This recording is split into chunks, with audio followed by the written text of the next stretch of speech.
अस्सलाम वालेकुम। आज हम जो है वो कार्डिक फेलियर की बात करने जा रहे हैं। The pharmacology of cardiac failure, जो ड्रग्स हम वहाँ इस्तेमाल करते हैं उसकी बात करने जा रहे हैं। अब अगर हम बात करें कार्डिक फेलियर के बारे में, what is the cardiac failure? अब कार्डिक फेलियर या जिसको हम हार्ट फेलियर कहते हैं, वो बहुत सारी हमारे पास जो कार्डियोवैस्कुलर डिजीज़ होती हैं उनका एंड स्टेज रिजल्ट हमारे पास कार्डिक फेलियर की फॉर्म में निकलता है। अल्टीमेटली होता क्या है कार्डिक फेलियर में या उन डिजीज़ की वजह से ये होता है कि आपकी जो हार्ट की एबिलिटी है वेंट्रिकल को हमारे पास फिल करने की, वेंट्रिकुलर फिलिंग की एबिलिटी और पंप करने की ब्लड को एबिलिटी, यानी इजैकुलेशन की एबिलिटी, जब वेंट्रिकुलर कॉन्ट्रैक्ट करता है ब्लड इजैकुलेशन होती है, रिलैक्सेशन नहीं हो पाती और वेंट्रिकुलर जो है वो पंप नहीं कर पाता। तो ये हो जाता है हमारे पास कार्डियक फेलियर के अंदर। अब there are many reasons heart failure की। One of the major cause हमारे पास जो हार्ट फेलियर का हमें नज़र आता है आज के दौर में, वो इस्कीमिक हार्ट डिजीज़ है, one of the major factor. उसके अलावा हाइपरटेंशन, ब्लड प्रेशर, वो भी it can be a reason. Valvular कोई हार्ट डिजीज़ हो या किसी पेशेंट को एरिथमियाज हो, तो he can go in cardiac failure. तो ये रीजंस हो सकती हैं। अब हमारे पास जो कार्डिक फेल्यूर होता है वो क्यों होता है? अब इन बीमारियों की वजह से क्या होता है, ओवर द टाइम जब ये बीमारियाँ प्रोग्रेस कर रही होती हैं या हो रही होती हैं, तो इनमें हमारे पास क्या होता है, जो हार्ट के सेल्स हैं, जो कार्डिक मायोसाइट्स हैं या जो कनेक्टिव टिश्यूज़ हैं हार्ट के अंदर, उनके अंदर चेंजेस आती हैं, स्ट्रक्चरल और केमिकल चेंजेस आती हैं, अल्ट्रेशंस उनके अंदर आती हैं। मिसाल के तौर पर वेंट्रिकुलर की वॉल में चेंजेस आना शुरू हो जाती हैं। इस प्रोसेस को हम कहते हैं कार्डिक रीमॉडलिंग या वेंट्रिकुलर रिमॉडलिंग भी इसको हम कहते हैं। अब इसमें हमारे पास क्या होता है, हार्ट जो है वो डायलेट करना शुरू कर देता है। हार्ट की जो वॉल्स हैं वो थिन होना शुरू हो जाती है। वेंट्रिकुलर वॉल थिनिंग होना शुरू हो जाती है और फाइब्रोसिस हार्ट के अंदर स्टार्ट हो जाता है। ठीक है जनाब। अब इन चेंजेस की वजह से हमारे पास क्या होता है, हार्ट जो है वो कंप्लीटली रिलैक्स नहीं कर पाता। अब जाहिर सी बात है, कंप्लीटली रिलैक्स नहीं कर पाएगा तो हार्ट की जो फीलिंग है, जो वेंट्रिकुलर फीलिंग है, वो इम्पेयर हो जाएगी। या जो है वो कॉन्ट्रैक्ट नहीं कर पाता ड्यू टू स्टिफनेस, कॉन्ट्रैक्ट नहीं कर पाता, तो इजैकुलेशन फ्रैक्शन कम हो जाएगी आपकी। तो बेसिकली ये हो रहा होता है।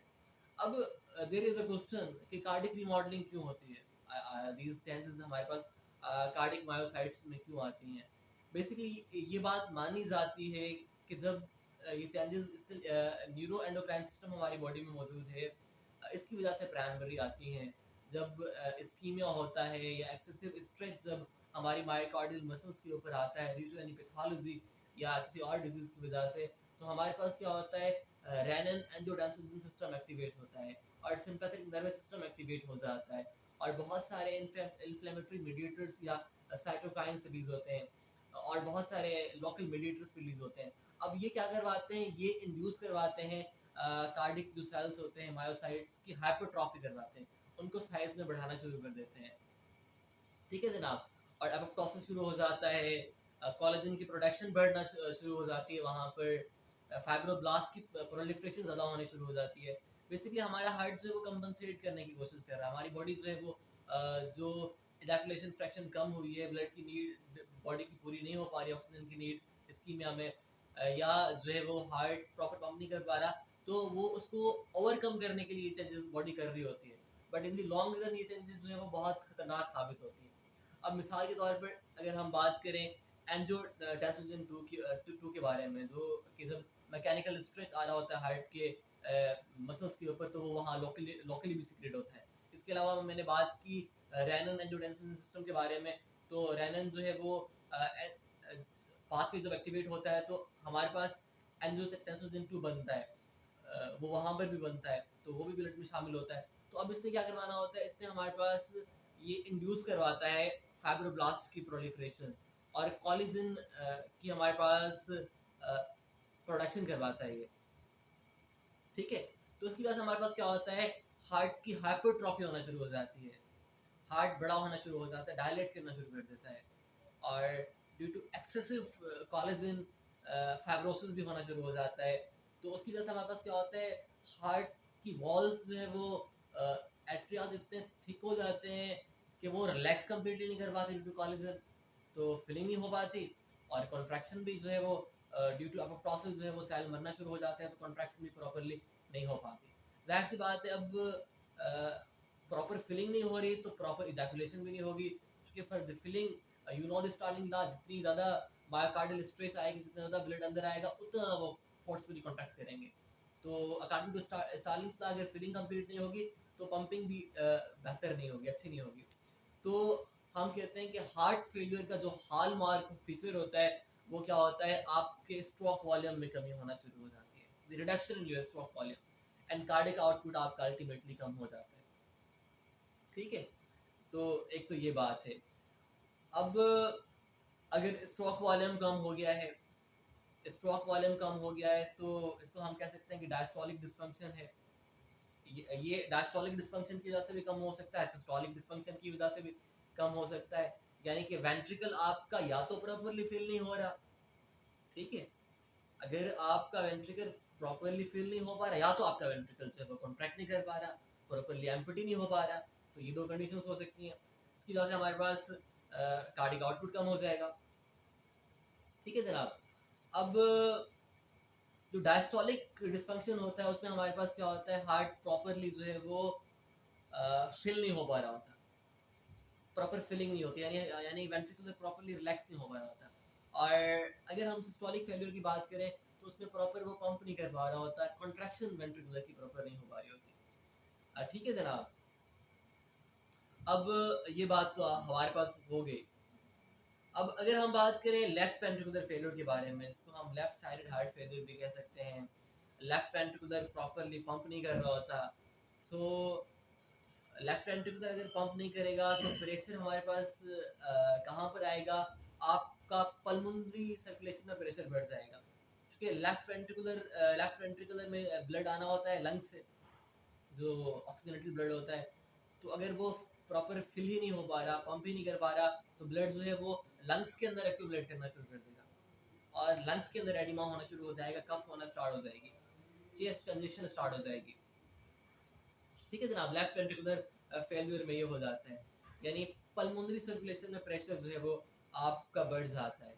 जब प्रेशर बढ़ जाएगा, कंजेशन होगी, एडिमा होगा, और पल्मोनरी एडिमा की वजह से फिर क्या होता है, आपके लंग्स भी प्रॉपरली फंक्शन नहीं करते, आपकी ऑक्सीजन और कार्बन डाइऑक्साइड जो है वो बिटवीन एल्वेलाइज प्रॉपर डिफ्यूज नहीं हो पाती, और इसकी वजह से डिस्निया होना शुरू हो जाता है, ऑक्सीजन की कमी होना शुरू हो जाती है, और इसको हम कहते हैं, समटाइम्स को हम एक्सर्शनल डिस्निया भी कहते हैं। ड्यूरिंग एक्सरसाइज ये ड्यूरिंग एक्सर्शन ये जो है वो वर्स हो जाता है। ठीक है, और एक और सिम्टम्स होते हैं, ऑर्थोपनिया भी होता है उसमें, जब आप लाई डाउन कर रहे होते हैं तो तब आपको डिस्निया होता है। तो ये it happens in the left ventricular failure. तो एक तो ये बात हो गई। इसके अलावा एडीमिया की वजह से जो है वो हाइपोक्सीमिया हुआ है, और हार्ट फेलियर जो है पर्पल, एक तो उसकी वजह से हाइपोक्सीमिया हुआ है, दूसरी बात हाइपोक्सिया इस वजह से भी हो सकता है कि क्योंकि ब्लड आपके टिश्यूज का नहीं मिल रहा, एक तो ब्लड में ऑक्सीजनेशन नहीं हो पा रही ड्यू टू एडिमा, और फर्दरमोर ब्लड ही कम हो रहा है, तो ब्लड ही कम पहुंच रहा है टिश्यूज को, जिसकी वजह से हमारे पास क्या होना शुरू हो जाता है, जनरलाइज्ड टिश्यू हाइपोक्सिया आपको नजर आता है, और ऑर्गन डिसफंक्शन हमें कॉमनली मिलता है हमें पेशेंट्स के अंदर। और इस वजह से हमारे पास जो हार्ट फेलियर वाले पेशेंट होते हैं उनको आमतौर पर वीकनेस होती है, उनको फटीग होता है, बहुत जल्दी थक जाते हैं, क्योंकि उनकी ऑक्सीजन डिमांड पूरी नहीं हो पा रही होती। ठीक है, ये तो बात हुई लेफ्ट वेंट्रिकुलर फेलियर की। अगर हम बात करें राइट वेंट्रिकुलर फेलियर के बारे में, इसको हम राइट साइडेड हार्ट फेलियर कहते हैं। इसमें हमारे पास क्या होता है, आपकी जो पेरिफेरल वेन्स होती हैं वो कंजेस्ट होना शुरू हो जाती है, उनमें कंजेशन होना शुरू हो जाती है, क्योंकि आप जानते हैं आपका जो सुपीरियर वेना केवा है, इंफीरियर वेना केवा है, वो आपके राइट वेंट्रिकुलर में खुल रहा, राइट वेंट्रिकुलर में खुल रहा होता है। अगर तो उनकी प्रॉपर फिलिंग नहीं हो पा रही, प्रॉपर कंट्रैक्शन वहाँ पे नहीं हो पा रही, तो आपका ब्लड डेफिनेट बात है कहाँ पे एक्यूमुलेट करेगा, आपकी वेना केवास के अंदर और आपकी पेरिफेरल वेन्स के अंदर एक्यूमुलेट करेगा। और इन पेशेंट्स में हमारे पास एंकल एडिमा हमें कॉमन मिलता है। ठीक है जनाब, और सैक्रल एडिमा अगर एम्बुलेटरी पेशेंट है तो उसमें आपको सैक्रल एडिमा मिल सकता है, और इसमें हेपेटोजुगुलर रिफ्लेक्स पॉजिटिव मिलता है इन पेशेंट्स के अंदर हमें। ठीक है जनाब। सो अल्टीमेटली जो राइट साइडेड हार्ट फेल्यूर होता है उसकी वजह से फिर लेफ्ट साइडेड हार्ट फेल्यूर भी हो जाता है. Always remember, right sided heart failure की वजह से लेफ्ट साइडेड वेंट्रिकुलर फेल्यूर उसने वैसे ही हो जाना है. ठीक है जनाब. और कार्डिक आउटपुट में तो कमी होनी है. इसकी वजह से हमारे पास फर्दर जो है वो न्यूरो एंडोक्राइन रिस्पॉन्स ट्रिगर होगा, ज़्यादा एड्रेनलिन रिलीज होगा, ज़्यादा एंजियोटेंसिन रिलीज होगा, और हार्ट की सेल्स की मायोट्रॉफी होना शुरू हो जाएगी. और तो बॉडी कोशिश करेगी कि वो कार्डिक आउटपुट को मेंटेन करे. कार्डिक आउटपुट को मेंटेन करने के लिए रेनल एंजियोटेंसिन सिस्टम एक्टिवेट होगा, रेनल रिलीज होगा, फिर एंजियोटेंसिन 2 जो है वो जाके रिसेप्टर पे लगेगा, एल्टीट्यूड रिसेप्टर्स पे वैसोकंस्ट्रिक्शन करवाएगा बेसिकली. तो बॉडी कोशिश करेगी कि कंपनसेट कर पाए वो इस फेल्यूर को. But in the long run क्या होता है, ये हमारे लिए नुकसानदायक है. इसकी वजह से हमारे पास, as I told earlier, that हमारे पास जो कार्डिक सेल्स है उनकी हाइपरट्रॉफी होना शुरू हो जाती है, उनकी साइज बढ़ना शुरू हो जाती है, और हार्ट जो है वो वीक हो जाता है, डायलेटेड हो जाता है. ठीक है. फर्दरमोर